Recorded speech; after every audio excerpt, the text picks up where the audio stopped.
Keeping venomous reptiles is an unforgiving hobby, requiring proper training and lots of experience. One simple mistake can be the difference between life and death. Remember, the most venomous snake in the world is the one that just bit you. There are no venomous snakes with training wheels. Just because you see viperkeeper handle snakes a certain way does not mean you should try it too. Hey, viperkeeper here on the beaches in Rio de Janeiro. Even viperkeeper sometimes thinks that life's a beach and there's no place to do it better than Rio de Janeiro. Hey, I wonder if George Bush would like to pat any of these volleyball beauties on the butt.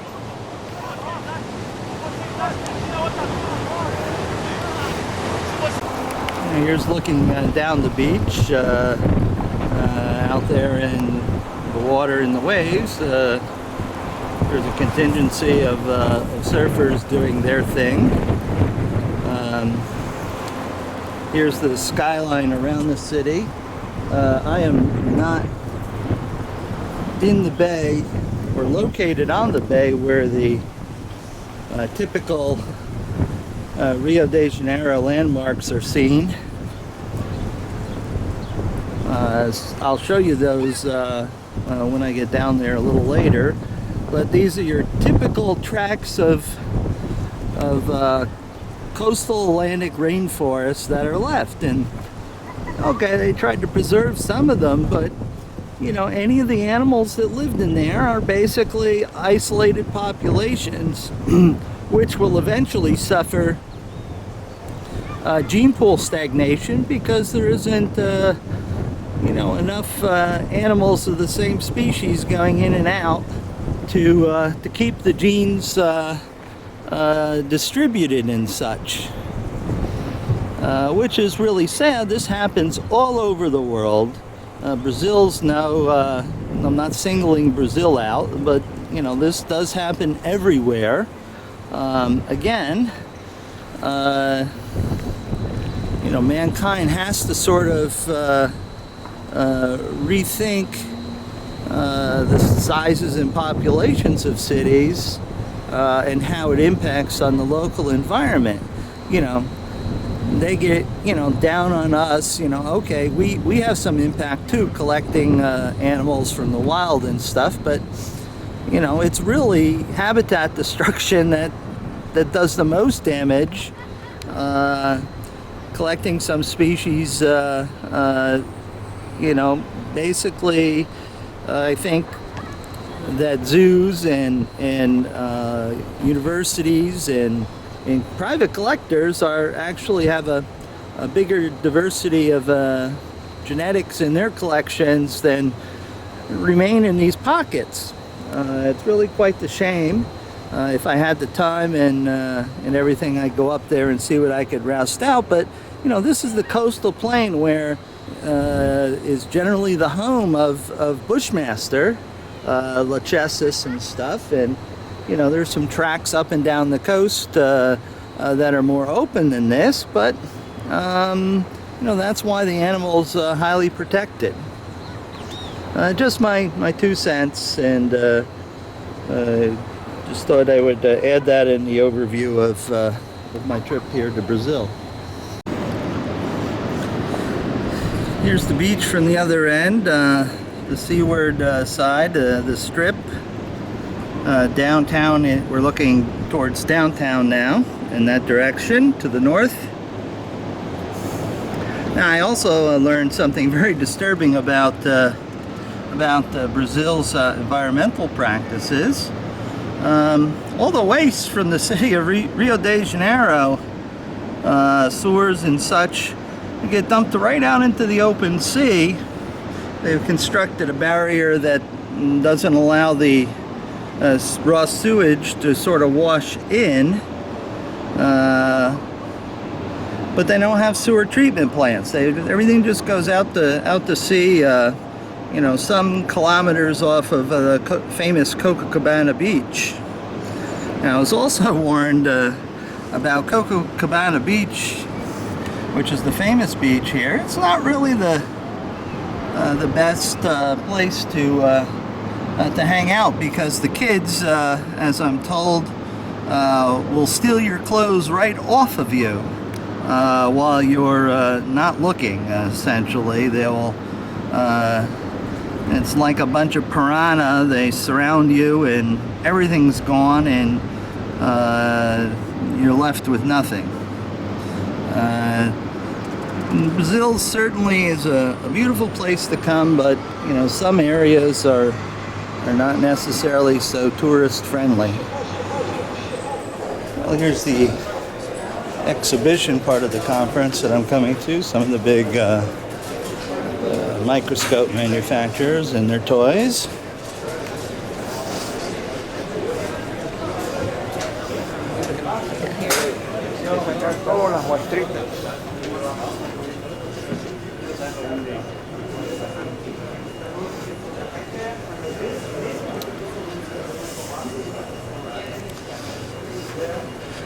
We work with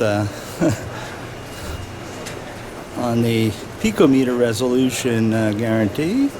Those are actual atoms there, if you don't know what they are.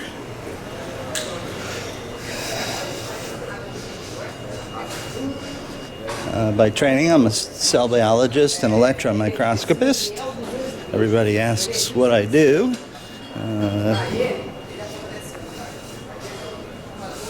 I work in the nano world. Not nano, but nano. Again,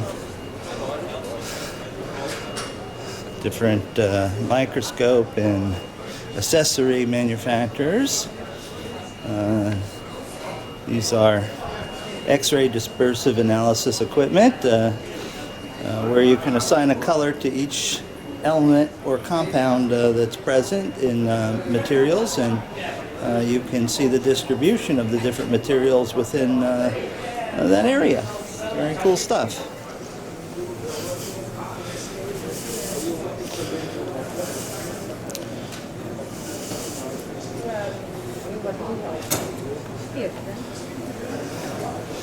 As you can see, these things are slightly complex. That's a dual beam focused ion beam system where you can do nanolithography, actually draw on a microscopic scale or cut things out, sort of nanosurgery.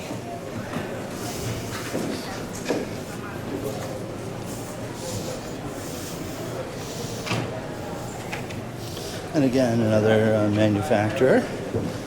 We have lots of people doing interesting things. Here's an atomic resolution image of a gold particle. These are all individual gold atoms stuck together. So now you folks have a feeling for what I'm involved with on the professional side. Oh yes, I would not like to be a snake in the summer. And then things were changed. But the thing is, people want to see snakes. So, in the sense that you have, let's say, a better situation there, they are hidden, and people complain a bit. Yes, they don't normally like to be out in the daylight. Well, as you can see, I don't see any. Neither do I. You know, they're mostly nocturnal hunters. You know, therefore, during the daytime, you would expect them to be hiding. I don't think that dove is very smart by being down there. But in the past, when you have too many of this round thing, this rocky thing, they used to be outside, you know, hundreds of them.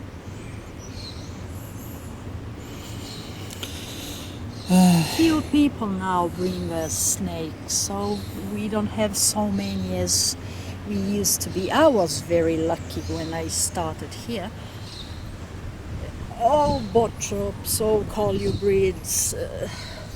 I saw lots and lots and lots of things. Nowadays,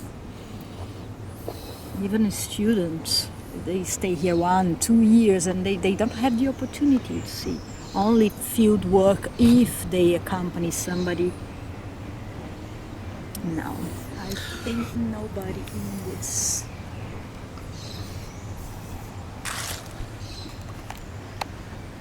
Well, for those that are interested in the history, this is the original institute here on the grounds, the original building. And if you look closely at the top there, above the doorway, some very nice artwork, carvings and such that you see at a lot of these old institutes that... It's a venomous eating jararaca. Yeah. Yeah, you want to see some fun, you throw a musarana in with the jararaca and you'll see action. Well, there's some boas hanging out on this hut. I'm surprised don't see any in trees. In the past, because they used to escape, you know, climbing and just dropping. Yeah. Oh, yeah, that would be scary to the locals, having a large boa drop on their head from the tree. Boa, okay, but I remember many years ago. It was 31st of December. We were working and we were supposed to work till 12. Suddenly we had one colleague, a very humble man, used to build clean. He arrived there in our building like this. I can't find snakes. I don't know what they are. You know, shocked because somebody had mended something, the plumbing. Oh. And left a hole, so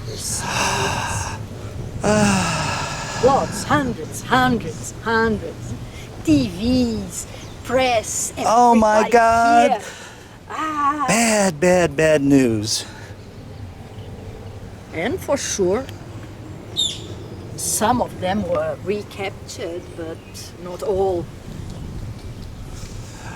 Well, you know, interestingly enough, I got a guide to learn more about Brazil when I was coming, and the section on this and the Botanical Museum just down the road,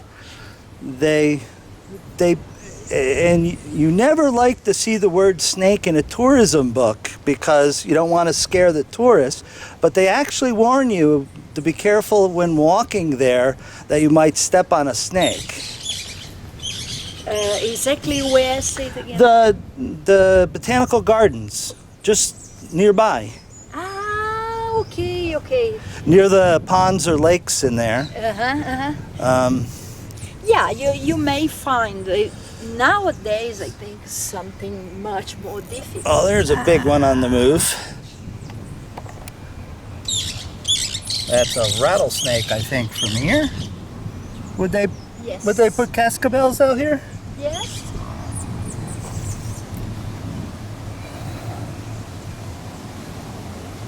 Yep, that's exactly what it is.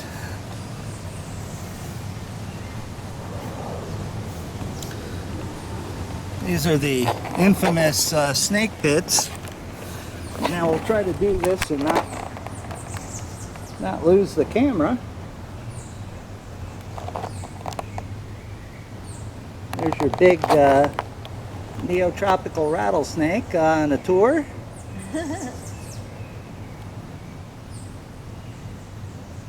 And there's another big one over there in the grass. Hello. How'd you like to step on that in the morning? That would ruin your day. Now these are primarily crotamine secretors, correct? Yes. So you would have neuromuscular paralysis. Look how beautiful. Kidney failure Oh, okay. So myolysis also. also. Oh. Cute, cute, cute guy. Yeah, and that. Is the retho complete or is it broke? No, it's complete, and there's another big character over there.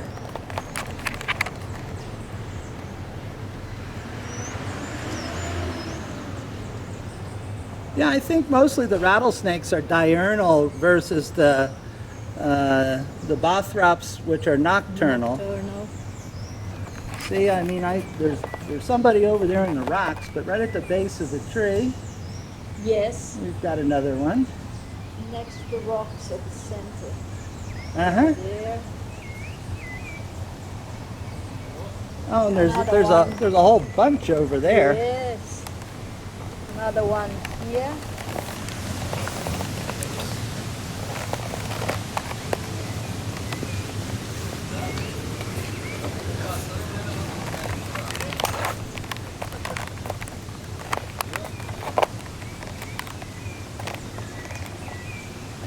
Ah, either you ate recently or you're gravid. Wow, that's a fat one.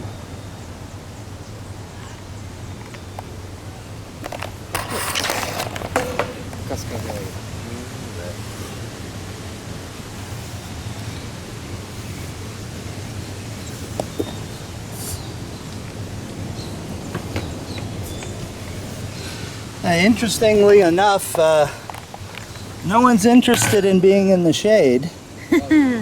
That one is either gravid. Yeah. I think so. I would come in this video. It's gravid. The guys in the moat.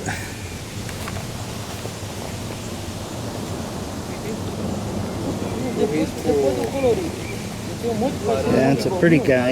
A friend of ours has studied a lot on rattlesnakes reproduction, and that's why I think that's why the tail is, you know, Oh, white painted? and painted. Yeah.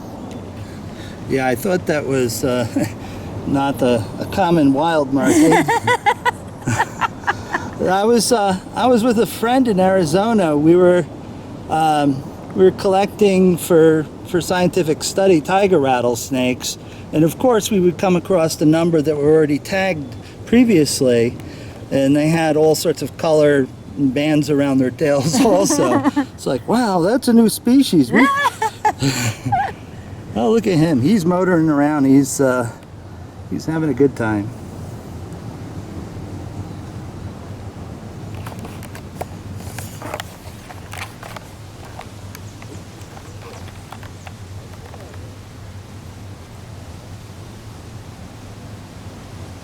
Oh, I like rattlesnakes.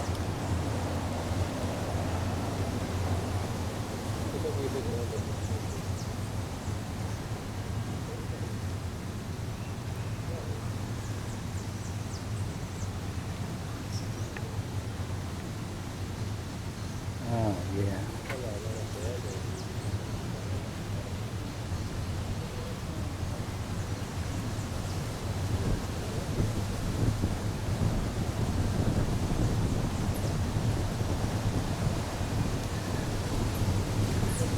I was fortunate enough to go to the Biology of Rattlesnakes Symposia that happened in 2006, I think, or 7. In Portugal. No, here in the United States at Okay. Loma Linda in California. I see. Yeah, I was just, you know, it was a great place to catch up on all the different avenues of research being done on them. Some of the telemetry tracking studies and such of the northern species was astounding. And the males go out 21 kilometers from the den site every summer. That's incredible. And they navigate with GPS-like precision. It's really astounding.